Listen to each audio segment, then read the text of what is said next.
Hey everyone, Mike McClellan. I'm here with Bass 365 with the Geico rewind of Ross Barnett. And basically there's so many things that I would like to have to do over here. I mean, if I could just rewind the last 2 days and start over, I really feel like it'd be a pretty good deal for me.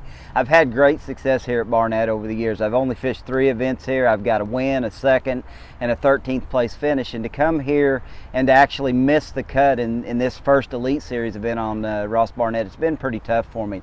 I really felt like I had got around the right fish to do well enough, but the first day I just couldn't get the quality bites to happen. I mean, I caught a lot of keepers, covered a lot of water, and that seems to be the key right now for anybody that's doing well in this event, is just covering water and mixing up a lot of baits, and that's basically what I did. I mean, when it comes right down to it, I mean, there were really 4 or 5 baits that got the job done for me this week.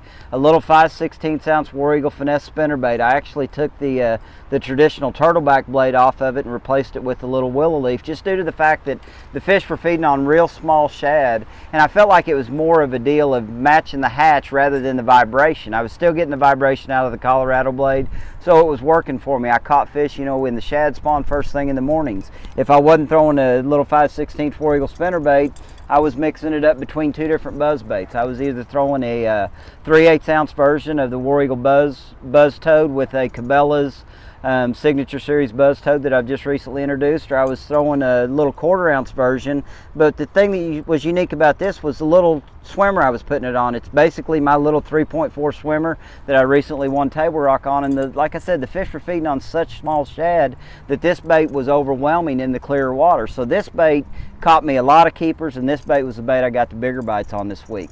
When things really got tough, there were 2 baits I relied on. I mean, me being an Ozarks boy, just a good old brown round rubber jig was a big deal. I was throwing my little Cabela's Junior Ditch Craw, dipping the tail chartreuse, pitching it around marina docks, pitching it at the isolated grass clumps, and occasionally swimming it down, the foam and underneath the floats of the plastic on the docks, catching some post-spawn fish. And if I wasn't doing that, I was throwing a 8-inch big bite Crete tail lizard to catch a better fish or 2.